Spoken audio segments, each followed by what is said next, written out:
But right now, it's time to welcome our first guest, Graham Summers. Graham Summers is President and Chief Marketing Strategist of Phoenix Capital Research, a global investment strategy firm right in Washington, D.C. His cutting-edge business and research insights have been featured in media outlets around the world, including NBC, CNN Money, Fox Business, and Rolling Stone magazine. He's also the author of best-selling book, The Everything Bubble, the endgame for central bank policy. So Graham, tell us, what prompted you to write The Everything Bubble? Oh, sure. So the concern I had was that in the aftermath of the 2008 crisis, central banks took extraordinary monetary measures to try and sort of sustain the system. Now, in the actual depth of the crisis, I thought that was obviously just fine. You're trying to support what looked to be a really deflationary collapse. But the concern I had was that once you got past about 2011, 2012, what should have been considered emergency monetary measures actually became normalized. So what you saw was central banks maintaining policies that usually you'd only use during a crisis and just sustaining them well into what you would be considered a recovery. And in particular, once you started shifting into seeing central banks implementing negative interest rate policy or even open-end quantitative programs or quantitative easing programs, meaning programs where they're buying assets from banks and it's just open-ended, there's no deadline in mind, I became increasingly concerned that what was really happening was that central banks were attempting to corner the sovereign bond market and in that way kind of create a false risk profile for the financial system.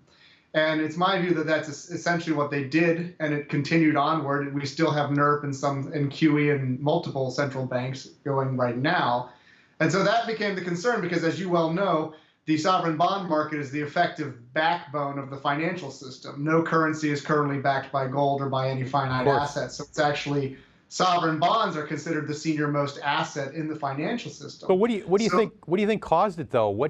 How did we get here? I mean, is it because they tried to push people up the risk curve, as many have said, to create more of an asset bubble so people feel wealthy and maybe they go out and spend more money? I mean, what's the motivation?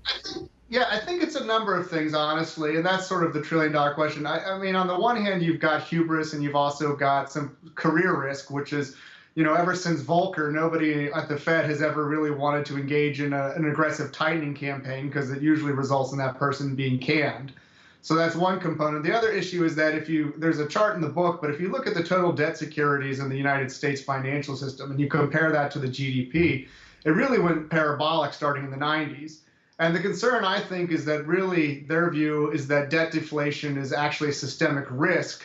And so they don't want to take any chances with that spreading into sovereign bonds. Whether it would or would not is very difficult to gauge because since effectively the late 90s, anytime the Federal Reserve has faced any kind of crisis of any sorts, their goal is to just be as loose as possible with monetary policy. Right. And so the end result is I think they've been slowly moving up the financial asset food chain, first with tech stocks, then with housing, and now with sovereign bonds. And to answer your question, I think it's just a combination career risk, hubris.